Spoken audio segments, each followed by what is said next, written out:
This is the second of 3 videos to accompany the Further Mathematics Conference session, the Maths in University Admissions Tests. In this second video, we will be focusing on the TMUA. As previously mentioned, the TMUA is the new kid on the block in terms of admissions tests. It stands for the Test of Mathematics for University Admissions. At the moment, there are no universities that insist on students taking this test. However, there are an increasing number of universities who will give students a lower offer, for example 2 A's and a B as opposed to 3 A's, if students sit the test and do well in it. What a university means by a good performance in the TMUA does vary by institution. For example, Durham and Warwick will be looking for a score of 6.9 out of 9 in order to award students a lower offer. That equates to around about 28 out of the 40 marks available from the paper, but as with all exams, grade boundaries do vary from year to year. Other universities might have a different requirement for what they consider to be a good performance on the TMUA, and students should check individual university websites for more guidance on their particular policies. Although at present no universities require students to sit the TMUA for admissions to a maths course, some Cambridge colleges do now require it to be sat for admissions for their computer science courses, due to the high logical component included. It is important that any student who is considering applying for computer science at Cambridge should check the individual college websites, as the demands do vary between them. Let's now look at the structure of the TMUA. It consists of 2 papers, each 75 minutes long, which are taken one after the other. So really it's one longer exam with a break in the middle. Both papers contain 20 multiple choice questions and cover broadly the same syllabus, although on the second paper there are some additional questions on logic, argument, reasoning and proof. Whenever any exam is designed, its intention is to cover as much of the syllabus as possible. This is actually achieved remarkably well by the TMUA. Across the 40 marks in any one year, most of the syllabus is covered. This makes the TMUA past papers an excellent teaching resource. Whatever you might be teaching to your AS Pure students next week, the chances are you will find at least one TMUA question in any given year related to that topic. These make the questions excellent starters and possibly good extension material throughout the year. Some important things to note before we proceed any further.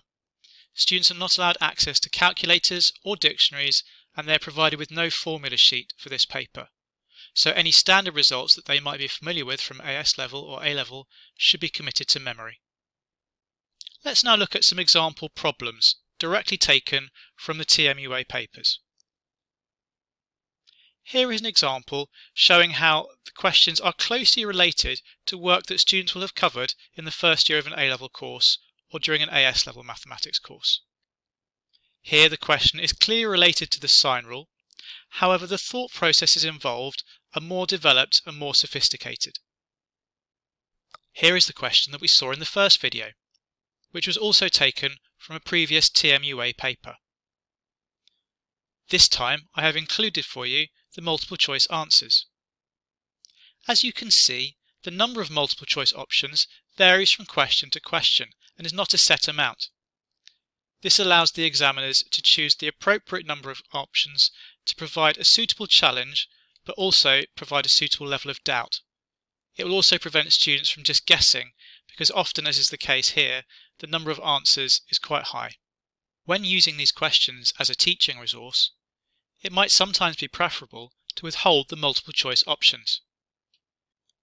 Here they might be considered to steer students towards a possible approach.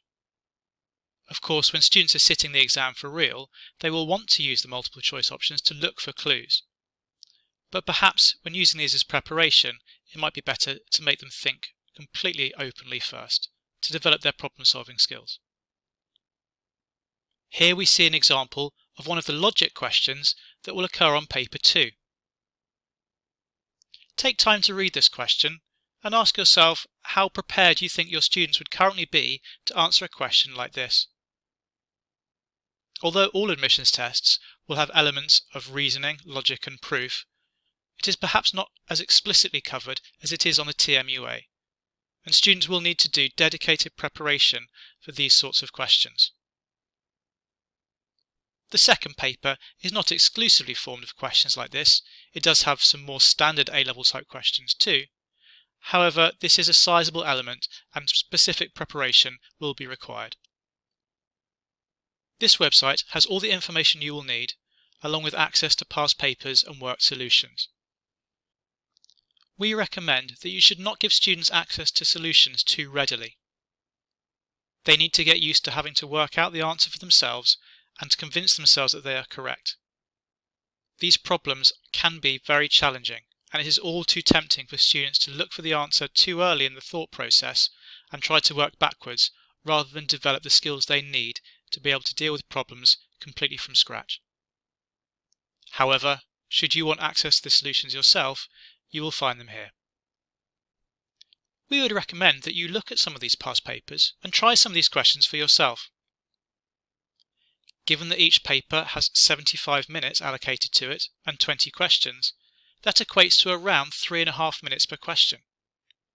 You might like to set yourself a timer and see how many of the questions you can do within the 3.5 minute time. Of course, over the course of a paper, some questions might take longer and some might take less time than 3.5 minutes, but it's a good average and a good principle to work on when trying the questions out. This will give you a sense of the time pressure that students will find themselves under when sitting the exam for real. Once you have tried some questions, consider these reflection points. Students preparing for the TMUA will need to work hard to get down to an average of 3.5 minutes per question. In practice, for some of the questions, they might not be able to get to a full solution. However, if they can reduce the number of possibilities by eliminating some of the multiple choice answers, they'll improve their chances. A 50-50 guess is much more attractive than an 8-to-1 shot. Regular practice might allow students to recognise which sorts of questions they are better suited to, and so they might decide when doing a paper for real not to work through the 20 questions in the order presented, but rather in the order that suits them best.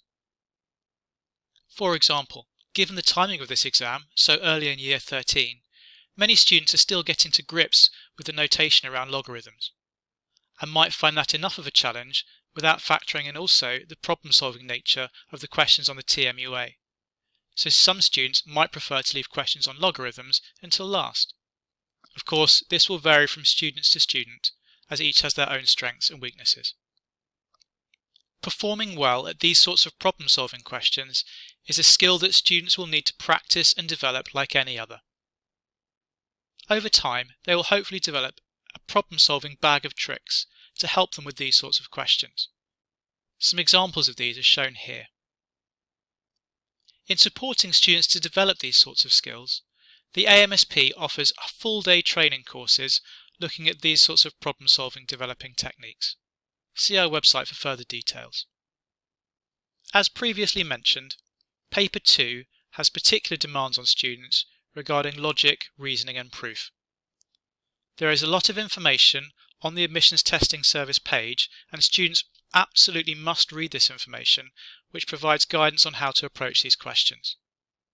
In addition, we recommend this book by Tarquin, and also if students subscribe to the brilliant.org website, that has a section called Truth Tellers and Liars, which has these sorts of problems included in it. It's a new skill to learn. It's a bit like learning how to solve cryptic crosswords. To begin with, it might seem completely like a different language, but with practice and by following advice of people who are expert in solving these problems, students will acquire these skills.